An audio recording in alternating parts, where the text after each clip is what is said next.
దినదినము పరిపూర్ణం అవ్వాలి కదా. ఒక వ్యక్తి దేవుని సన్నిధికి వచ్చినప్పుడు వాక్యం విన్న తర్వాత ఆ మాటలతో హృదయంలో వచ్చి ఆ వాక్యానుసారంగా దినదినము ఆత్మానుసారంగా నడుచుకోవాలి కదా. అటువంటి ఆత్మానుసారంగా నడుచుకోవలసిన ఆ వ్యక్తులు, ఆత్మానుసారంగా జీవించవలసిన ఆ వ్యక్తి దినదినము విశ్వాసములో సన్నగిల్లిపోయారంట, ప్రార్థనలో సన్నగిల్లిపోయారంట, ప్రార్థన చేసుకోవటం మానేశారంట, సమూహంగా కూడుకోవటం మానేశారంట, ప్రార్థనలో విశ్వాసంలో అన్ని విషయాల్లో దిగజారిపోయినట్టుగా అయ్యారంట.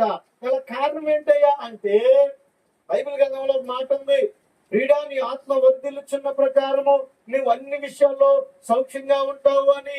మన ఆత్మ ఎప్పుడు కూడా దేవుని దృష్టిలో వర్ధిల్లుతానే ఉండాలి. దేవుని కార్యాల గురించి